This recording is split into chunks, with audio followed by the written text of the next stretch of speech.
A través de la Biblia, un análisis de la Biblia libro por libro que le ayudará a crecer espiritualmente. Estos estudios fueron diseñados por el Dr. J. Vernon McGee, destacado maestro y expositor de la Biblia. Acompáñenos en este fascinante recorrido a través de la Biblia.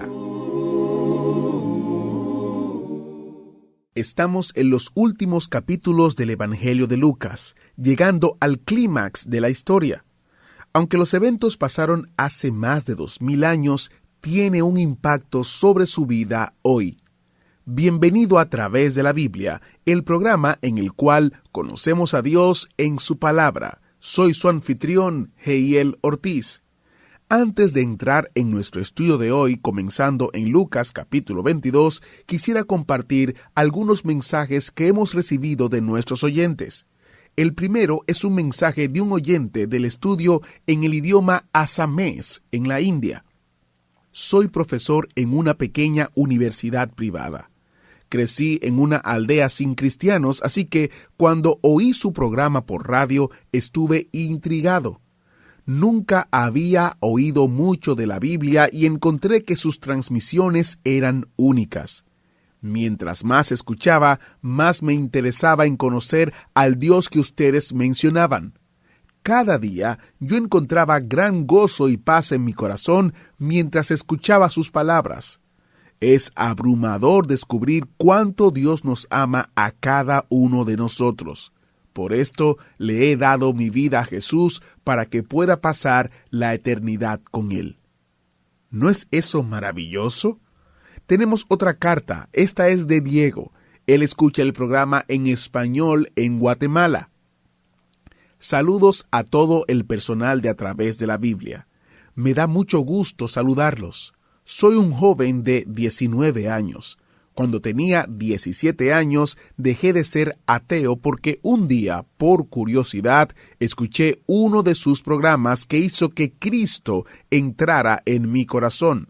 Entonces descubrí que estaba totalmente perdido. Gracias por sus programas. Los escucho siempre. Muchas bendiciones. Que el Dios Todopoderoso los bendiga. Damos gracias al Señor por sus cartas y por sus comunicaciones. Juntos estamos pidiéndole al Señor que bendiga nuestros esfuerzos de alcanzar al mundo entero con su palabra completa. Ahora vamos a orar. Padre Celestial, te damos gracias. Gracias porque has derramado tu gracia y tu misericordia sobre este mundo hoy. Te pedimos, Señor, que tú hagas brillar la luz de tu palabra en medio de esta oscuridad en la cual nos encontramos, para que más personas puedan ser alcanzadas por ella y juntos podamos proclamar que Jesucristo es el Señor. Te pedimos que nos acompañes en este tiempo, que tu gracia nos dirija y que podamos aprender quién tú eres y podamos conocerte si aún no lo hemos hecho y entreguemos a ti nuestras vidas en adoración, para que seas el Señor de nosotros. Oramos a ti en el nombre precioso de tu Hijo Jesucristo. Amén. Ahora iniciamos nuestro recorrido bíblico de hoy con las enseñanzas del Dr. McGee en la voz de nuestro hermano Samuel Montoya. Continuamos hoy, amigo oyente, considerando el capítulo 22 del Evangelio según San Lucas. Y comenzaremos leyendo el versículo 54 que nos habla del arresto de Jesús y su conducción a la casa del sumo sacerdote. Leamos pues Lucas 22, versículo 54. Y prendiéndole le llevaron y le condujeron a casa del sumo sacerdote. Y Pedro le seguía de lejos. Es cosa peligrosa seguir al Señor de lejos. Y esto es lo que hizo Pedro. Jesús había sido arrestado y traído delante de Caifás, el sumo sacerdote que era más aceptable a Roma. Anás, su suegro, realmente era el sumo sacerdote según la ley mosaica. Primero trajeron a Jesús ante Anás, según cuenta Juan en su Evangelio. Y algunos hasta creen que Anás era quien realmente estaba tras el complot de matar a Jesús y que éste se había tramado en una reunión del Sanedrín. Bueno, aquí vemos a Pedro, pues, moviéndose hacia su caída vergonzosa. Seguía a Jesús desde lejos y luego se sentó entre quienes en realidad no debió haberse sentado. Veamos entonces lo que sucede en los versículos 55 al 57 de este capítulo 22 de Lucas. Y habiendo ellos encendido fuego en medio del patio, se sentaron alrededor, y Pedro se sentó también entre ellos. Pero una criada, al verle sentado al fuego, se fijó en él, y dijo, «También éste estaba con él». Pero él lo negó, diciendo, «Mujer, no lo conozco». Mientras la farsa del juicio de Jesús se llevaba adelante, Simón Pedro se situó en un lugar expuesto a gran tentación. Primero, una criada le hizo negar a su Señor. Pedro se avergonzó de ser conocido como seguidor de Jesús en aquella situación. Amigo oyente, ¿no hemos estado todos nosotros alguna vez en una posición similar? Que Dios perdone nuestra cobardía y debilidad, así como le perdonó a Pedro.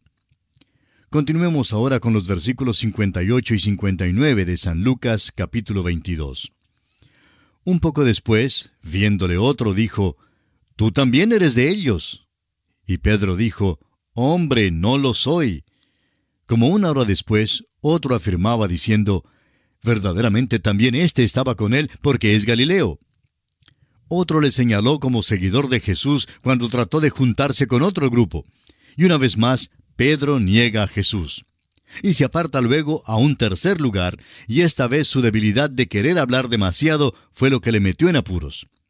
Su acento al hablar divulgó que era Galileo. Sigamos ahora con el versículo 60 de Lucas 22. Y Pedro dijo, «Hombre, no sé lo que dices».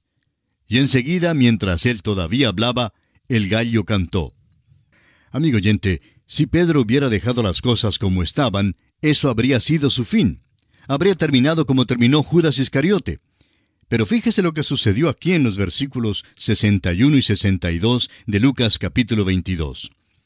Entonces, vuelto el Señor, miró a Pedro. Y Pedro se acordó de la palabra del Señor que le había dicho, «Antes que el gallo cante, me negarás 3 veces». Y Pedro, saliendo fuera, lloró amargamente.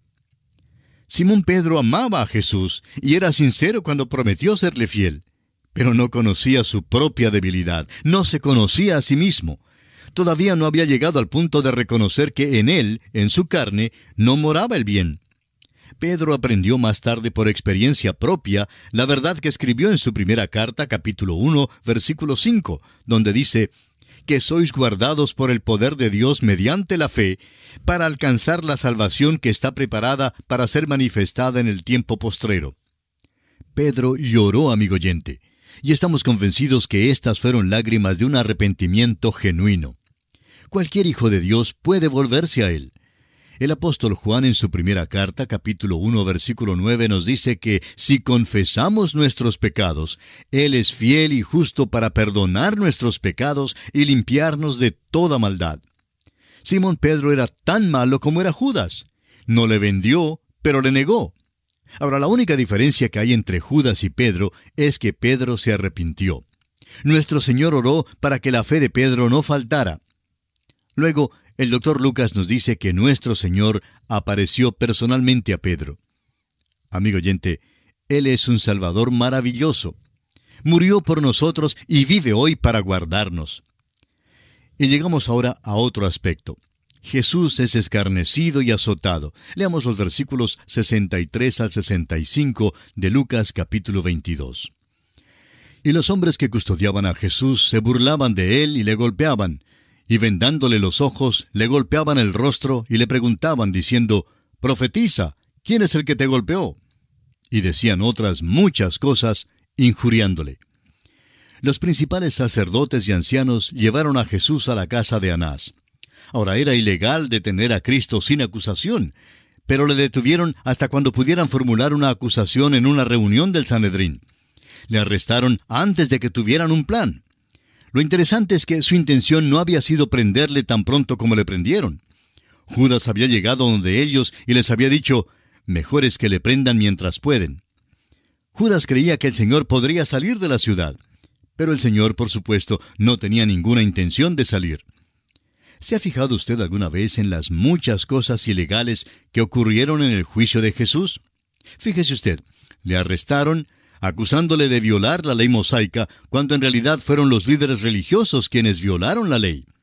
Le juzgaron de noche, y eso era contrario a la ley mosaica. El sumo sacerdote, por su parte, rasgó su vestidura, lo cual, según la ley, le era prohibido. Además, llegaron a una decisión el mismo día en que Jesús fue juzgado, lo que también era ilegal. Los príncipes religiosos entregaron a Jesús en manos de los soldados romanos hasta cuando se hiciera una acusación formal contra él. Ahora, si la sentencia de muerte iba a dictarse, entonces los soldados tenían el derecho de jugar con el prisionero. Y el juego que jugaron con el Señor se llamaba mano caliente. Ahora, en este juego, cada soldado cerraba su puño enfrente del prisionero que estaba con los ojos vendados y le golpeaban. Y no era solo un soldado que le golpeaba. Luego se le quitaba la venda al prisionero y tenía que adivinar cuál era el soldado que no le había golpeado. Lo interesante es que de costumbre el soldado que golpeaba al prisionero se paraba detrás de él. Y por eso, pues no había forma en la cual el prisionero pudiera adivinar correctamente. Y así volvían a jugar este juego varias veces. Bueno, creemos que en este juego esos soldados golpearon la cara de Cristo hasta cuando se cansaron. Dudamos que alguien pudiera haberle reconocido después de semejante maltrato. En Isaías capítulo 52, versículo 14 leemos: «De tal manera fue desfigurado de los hombres su parecer». Le golpearon tanto, amigo oyente, que él tampoco pudo llevar su cruz más tarde. Ahora, en los versículos 66 al 69, vemos que traen a Jesús ante el Sanedrín. Leamos estos versículos 66 al 69 de Lucas, capítulo 22. Cuando era de día, se juntaron los ancianos del pueblo, los principales sacerdotes y los escribas, y le trajeron al concilio, diciendo: «¿Eres tú el Cristo? Dínoslo». Y les dijo: «Si os lo dijere, no creeréis. Y también si os preguntare, no me responderéis ni me soltaréis. Pero desde ahora el Hijo del Hombre se sentará a la diestra del poder de Dios». El Sanedrín le hizo dos preguntas a Jesús. La primera fue: ¿eres tú el Cristo? Ahora, si el Señor hubiera contestado que sí, podrían haberle acusado de traición, porque a cualquiera que alegara ser el Mesías, Roma le consideraba como peligroso. Jesús, pues, no contestó su pregunta directamente, sino, en cierto sentido, se identificó como el Mesías, cuando dijo que un día se sentaría a la diestra de Dios. Leamos ahora los dos últimos versículos de este capítulo 22, versículos 70 y 71 de este capítulo 22 de Lucas. Dijeron todos: «¿Luego eres tú el Hijo de Dios?» Y él les dijo: «Vosotros decís que lo soy». Entonces ellos dijeron: «¿Qué más testimonio necesitamos? Porque nosotros mismos lo hemos oído de su boca». Esta es la base sobre la cual los príncipes religiosos se pusieron de acuerdo para crucificarle, pero esta no fue la base sobre la cual lo llevaron a la corte romana para ser acusado. Cuando fueron de una corte judía a una corte romana, las acusaciones cambiaron, como veremos en el capítulo 23. Y así, amigo oyente, concluye nuestro estudio del capítulo 22 del Evangelio según San Lucas. Y llegamos ahora al capítulo 23. En este capítulo consideraremos los siguientes aspectos. Primero, Jesús ante Pilato y ante Herodes. En segundo lugar, Herodes se burla de él y le envía de nuevo a Pilato. En tercer lugar, Jesús es entregado para ser crucificado. Cuarto, Jesús predice la destrucción de Jerusalén. Quinto, Jesús ora por sus enemigos. Y sexto, su muerte y su sepultura. Lucas hace lo mismo que hacen los otros escritores de los evangelios sinópticos al incluir su relato de Jesús ante Pilato, la crucifixión y el sepelio de Jesús. Pero solo el doctor Lucas incluye el relato de lo que ocurrió cuando Pilato envió a Jesús ante Herodes. El silencio de Jesús ante Herodes es sorprendente. Jesús es la culminación de la línea descendiente de Jacob, y Herodes, por otra parte, es la culminación de la línea descendiente de Esaú. Jesús no tuvo ninguna palabra para Herodes. Antes lo había llamado aquella zorra. Nuestro estudio de este capítulo comienza, pues, con la escena en la cual Jesús es traído ante Pilato. Leamos los primeros dos versículos de este capítulo 23 de San Lucas. Levantándose entonces toda la muchedumbre de ellos, llevaron a Jesús a Pilato. Y comenzaron a acusarle, diciendo: A este hemos hallado que pervierte a la nación y que prohíbe dar tributo a César, diciendo que él mismo es el Cristo, un rey. Pilato era el gobernador romano de Palestina. De costumbre venía a Jerusalén durante el tiempo de la Pascua para ver las multitudes que venían para celebrar la fiesta. Ahora, siendo que una violación de la ley mosaica no serviría en manera alguna para influenciar a un romano, decidieron entonces acusar a Jesús de traición, lo cual era totalmente absurdo. Leamos entonces el versículo 3 de San Lucas capítulo 23. Entonces Pilato le preguntó diciendo, ¿Eres tú el rey de los judíos? Y respondiéndole él dijo, Tú lo dices. Ahora fíjese usted en esta escena. Hay un carpintero vestido de ropa rústica parado ante Pilato. Los príncipes religiosos judíos le habían arrestado. Pilato le pregunta, ¿Eres tú el rey de los judíos? Y Jesús le responde, Tú lo dices. Ahora, todo esto era tan absurdo y ridículo que Pilato quiso soltarlo de una vez por todas. Es por esto que leemos aquí en el versículo 4, y Pilato dijo a los principales sacerdotes y a la gente, Ningún delito hallo en este hombre. Ahora Pilato no estaba diciendo que Jesús era sin pecado alguno, sino que no había cometido ningún crimen por el cual pudiera ser acusado. Escuchemos en el versículo 5 las falsas acusaciones de estos fanáticos religiosos en contra de Jesús. Pero ellos porfiaban diciendo, alborota al pueblo, enseñando por toda Judea, comenzando desde Galilea hasta aquí. Ahora los príncipes religiosos acusaban a Jesús de haber encabezado una revolución. Decían que él se había rebelado contra la autoridad establecida. Pero sigamos leyendo ahora los versículos 6 y 7 del capítulo 23 de San Lucas. Entonces Pilato, oyendo decir Galilea, preguntó si el hombre era Galileo.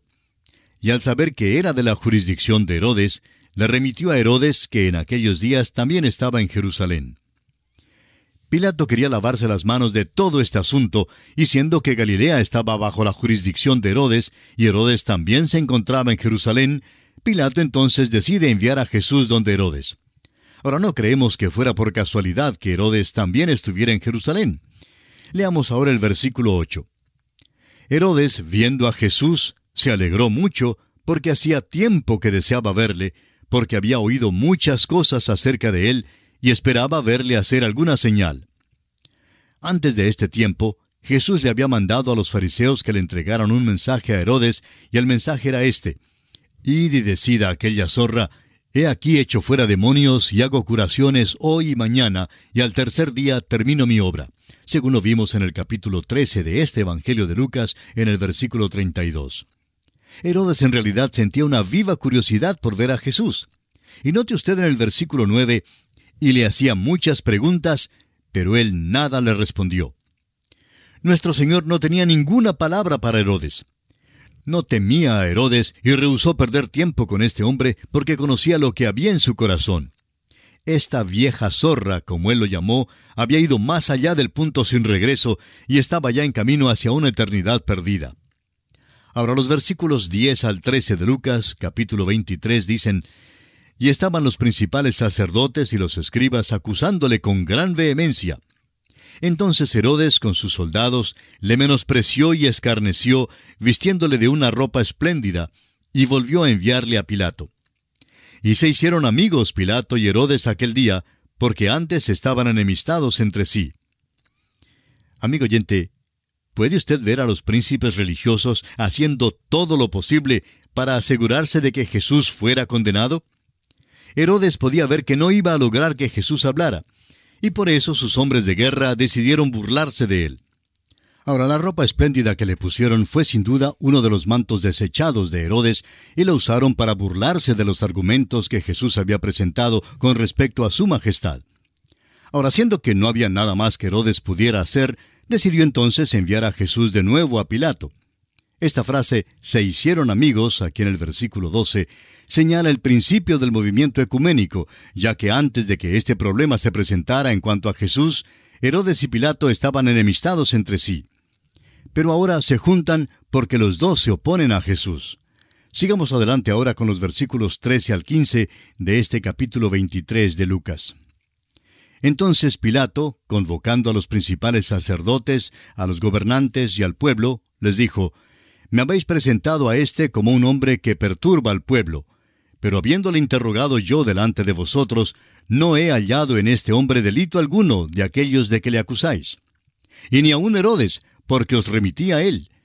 Y he aquí, nada digno de muerte ha hecho este hombre. Pero parece que Pilato todavía creía que no había ninguna acusación que pudieran lanzar contra Jesús. Herodes no había hecho nada sino burlarse de él, ponerle una ropa estrafalaria y enviarle de nuevo a Pilato. Estas acusaciones, pues, no merecían consideración alguna. Ahora note usted lo que dice Pilato en el versículo 16 de Lucas 23. Le soltaré, pues, después de castigarle. Esa es la decisión de Pilato, pero es una decisión débil y vacilante. En realidad, es Pilato quien estaba siendo juzgado, no Jesús. Pilato es quien trata de zafarse, no Jesús. Jesús no estaba tratando de evadir a Pilato de ninguna manera. Es Pilato quien está tratando de evadir el hacer una decisión en cuanto a Jesús. Y cuando una corte romana tomó la decisión de crucificar a Jesús, los días de Roma quedaron contados y Roma prácticamente se encaminó hacia su caída. Pilato trató de evitar hacer una decisión en cuanto a Jesús, pero no pudo. Tuvo que por fin hacer una decisión, así como todos los hombres hoy en día tienen que hacer su decisión en cuanto a Jesucristo. O bien le rechazan, o bien le reciben como su Salvador personal. Amigo oyente, ¿cuál es la decisión suya en cuanto a Jesús? Es nuestra ferviente oración que usted en este mismo momento, allí donde se encuentra, abra las puertas de su corazón al Hijo de Dios, el Señor Jesucristo, y le permite entrar y constituirse en el dueño y salvador absoluto de todo su ser, de manera que sea Él quien le controla completamente. Ábrale hoy las puertas de su corazón a Cristo Jesús y reciba así la salvación eterna de su alma. Que el mismo Espíritu Santo de Dios le ayude a dar este paso decisivo que sellará su destino eterno. Y aquí nos detenemos por hoy, amigo oyente, y continuaremos, Dios mediante, el estudio de este capítulo 23 de San Lucas en nuestro próximo programa. Es nuestra oración que el Señor le bendiga en gran manera. Todos tenemos que tomar una decisión, y Jesucristo no es una persona para tomar a la ligera. Si usted desea saber cómo conocer a Dios, tenemos recursos disponibles para usted en nuestro sitio web. Visite a través de la Biblia.org y haga clic sobre la foto que dice «Cómo conocer a Dios». Allí usted encontrará elementos necesarios e indispensables que le ayudarán a responder esta pregunta y a tomar una decisión que impactará el resto de su vida. A través de la Biblia.org. El programa de mañana será otro buen programa. Estaremos en la porción de Lucas que cuenta de el evento que cambió toda la humanidad, la crucifixión. Soy Heiel Ortiz. Para todos nosotros aquí en A Través de la Biblia, estamos orando que la gran gracia y la misericordia y la paz de Dios sea con ustedes mientras ustedes caminan con Él en el día de hoy. Hemos llegado al final por el día de hoy. Díganos, ¿fue de ayuda para usted el estudio de hoy? ¿Desea enviarnos algún comentario acerca de lo que ha estado escuchando? Entonces escríbanos, no espere más. Si desea recibir las notas y bosquejos de lo que estamos estudiando, suscríbase gratis en nuestra página en internet a través de la Biblia.org/notas. A través de la Biblia.org/notas. Si desea escuchar nuevamente el programa o si se perdió alguno de ellos, visite a través de la Biblia.org. Repito, a través de la Biblia.org o escriba al correo electrónico atv@transmundial.org. atv@transmundial.org. A través de la Biblia.